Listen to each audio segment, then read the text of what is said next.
Well, hey everybody, welcome back to another episode of the Canning Nana. So today I'm going to show you, I'm going to put together a really quick dinner using leftover mashed potatoes that I made the other night that we have for dinner. So I have all these ingredients out and I'm going to show you how to make a delicious and super quick, super easy dinner that you can make ahead. You can freeze, put it in your refrigerator, and then just pop it in the oven and it's done in 20 minutes. Come along with me. So first I have an onion and I'm going to chop up half of this onion and then put it aside. So for this recipe I'm going to be using about a half a can of veg oil. If you have Thrive Life freeze-dried food, you can use the carrots, the celery, the potatoes, the peas, green beans, everything that you have right there. I am doing it because I can't stand very long right now. So I'm just going to open this can and put it in, but freeze-dried food really doesn't take a whole lot more effort. This can has been in my cupboard for a while and I just want to use it up, and I have another recipe I'm going to use the other half for, so I'm just going to use this today. I'm also going to use a half of a can of my own bone broth, my beef bone broth, some tomato paste. I'm going to be putting some hatch chilies into it, and then I have some ground beef that's 85% fat free. That's really good, that I had frozen and I defrosted. And then my herbs de Provence and some salt and then some seasoned pepper. Okay, so I've got my cast iron pan on with some oil in it, and I'm going to put the onions in here first. And I forgot to mention that I'm going to be using some garlic, of course. And like I said, the hatch chili peppers, I have frozen that I'm going to get out, or maybe I'll just open one of my cans, that I am going to use to give it a little bit different flavor. Because my husband doesn't really like this very much.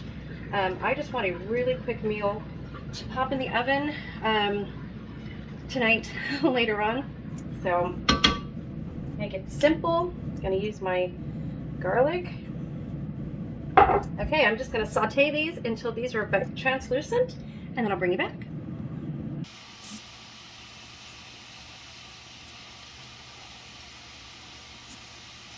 Now, if you are using fresh vegetables, cut them very thinly, and then you'll want to saute them as soon as your onions turn translucent. And I may fry these up and caramelize them just a little bit to give them an added flavor. Give it a little spin, little twist on shepherd's pie. Remember, you can always make this recipe your own and make it how your family enjoys it, or with the vegetables that your family would like to do. So I'm just going to show you the basics of what I do. This is a recipe that my daughter makes so well, and I love. Every time I go to visit her, she always makes it. It's a really, really good recipe, and she does it so well. I just don't do it like her. But all of the recipes, anything that you put in here is going to be good as long as you follow the main ingredients, which is ground beef or lamb. Traditionally, shepherd's pie is made with lamb, or and vegetables, and mashed potatoes and beef broth. That's really all you need. The tomato paste or tomato sauce is completely up to you. For whatever flavor you want. I've had people that I know also put country gravy in it instead of tomato sauce, and it tastes really good, you guys.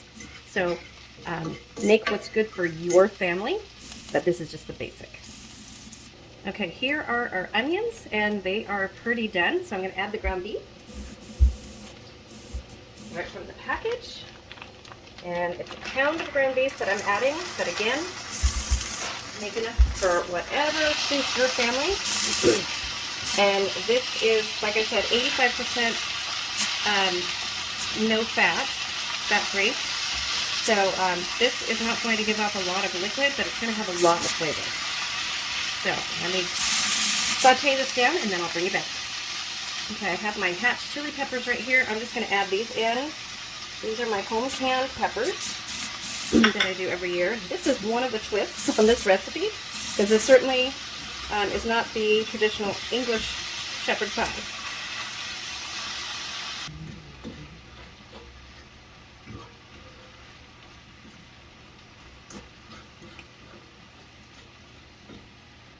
Okay, time to add some of the seasoning. So, seasoned pepper. And of course it's my Lori's. Sorry about the steam, you guys. I'm sorry. My Lori's seasoned pepper. Seasoned salt. And then I'm going to add some herbs de Provence that I bought. I actually make this, but I'm out. So I'm going to be using the one that I bought.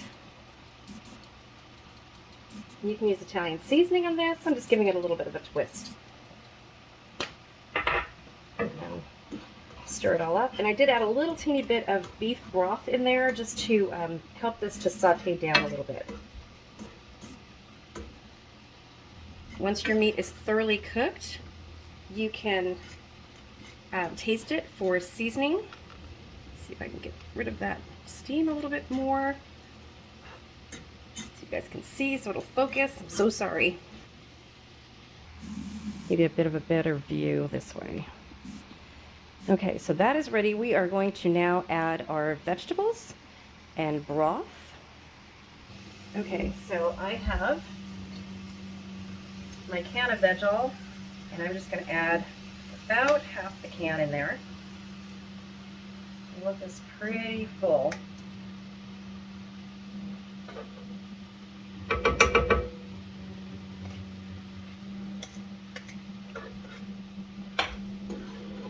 then we're going to stir this in.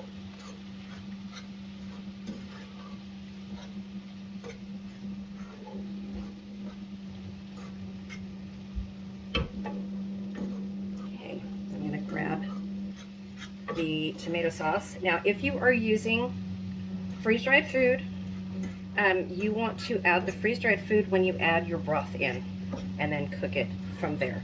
And it will instantly refresh. You don't need to refresh it beforehand or anything like that. Just use it as you normally would. Just add it when you put your liquid in. Okay, we are adding our tomato paste.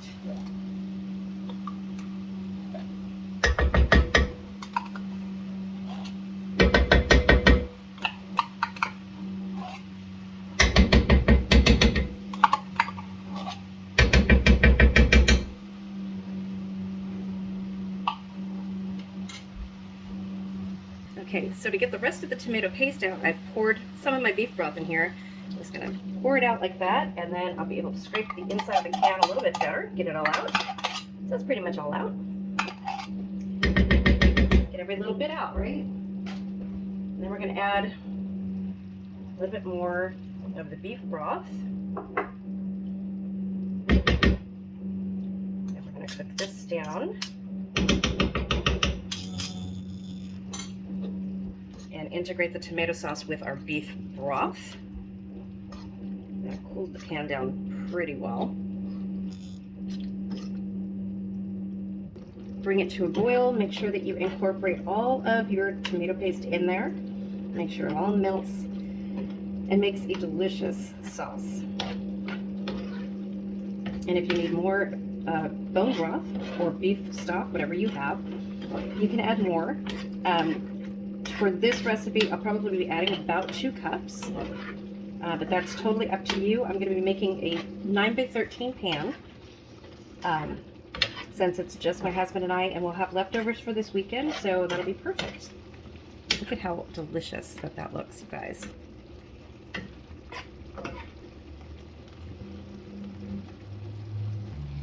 Different angle. Can't get away from that steam. I'm so sorry. Looks really, really good. Okay, to that I'm going to be adding about 2 tablespoons of flour, just to thicken it up just a little bit, because we want it not to run when we take it out of the pan. We want it to stay pretty solid. So I'm going to incorporate this in there.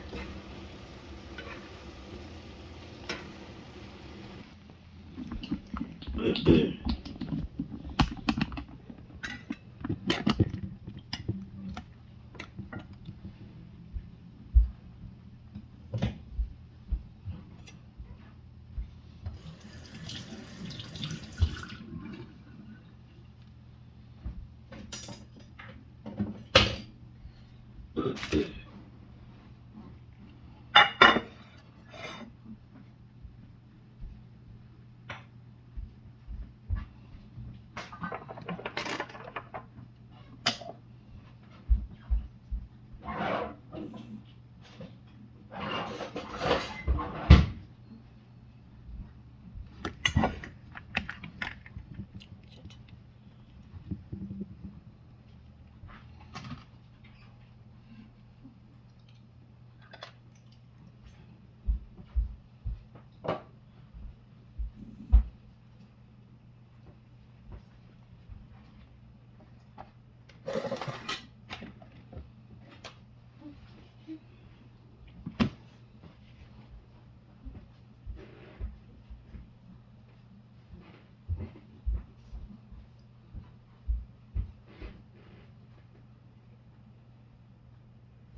I'm going to start spooning this in here. Maybe I should have used a bigger pan. No. I'll just use this one.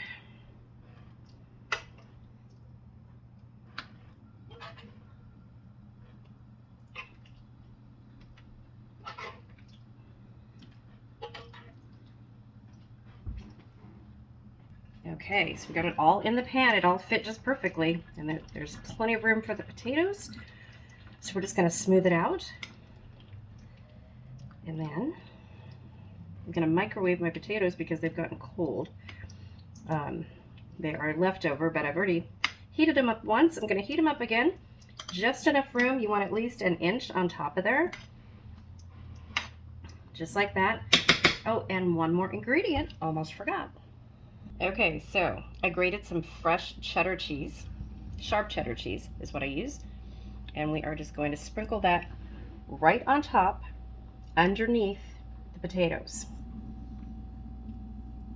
Now, it might make the potatoes a little bit tricky to spread, which is why you want them warm and fluffy. You want fluffy potatoes. You can make them fresh.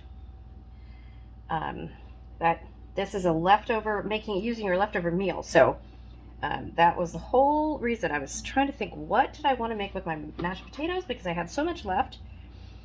And I really am having trouble standing for more than about 15 or 20 minutes right now. So this is like the max of what I can do. I've been making really easy meals. We've been eating out just way too much. So I need to get back to my cooking.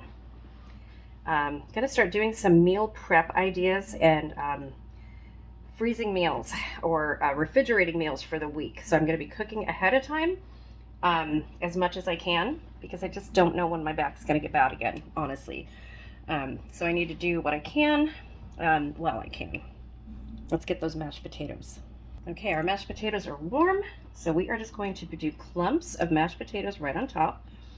And yeah, I got a little bit of sauce because I used the spoon, so you can see a little bit of sauce on here. But I had exactly, I think, enough mashed potatoes left over for this dish. So that's going to work out perfect.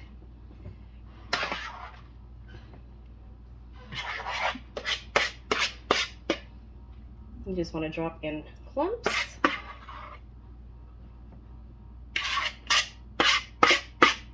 And then we're going to start spreading them out.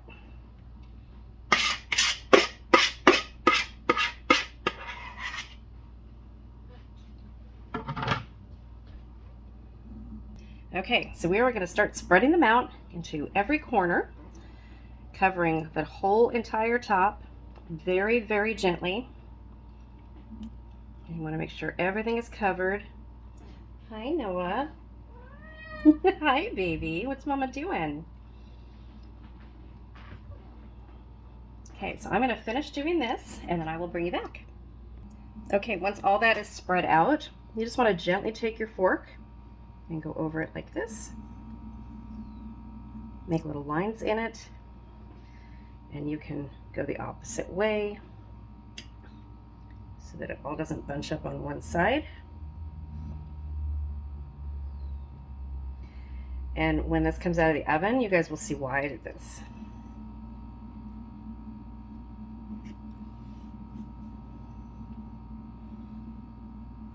Okay.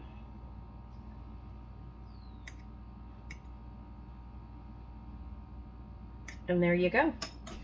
There is our shepherd's pie for tonight. So I'm going to put it in a 350-degree oven for about 20 minutes until it's just heated through and the potatoes on top brown. And then I will show you what it looks like.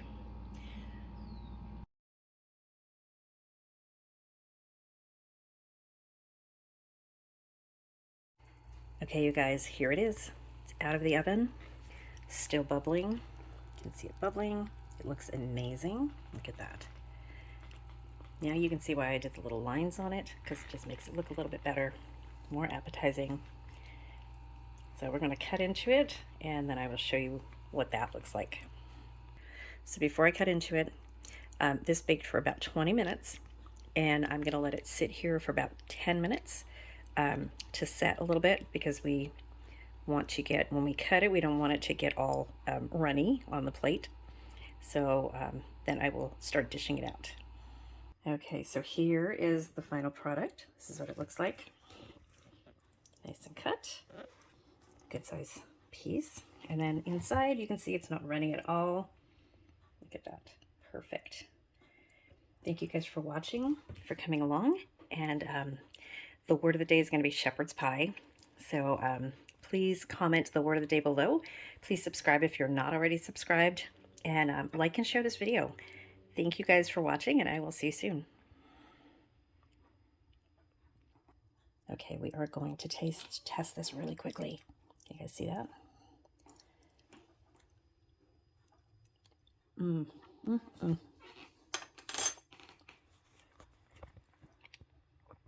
Oh, that is so good.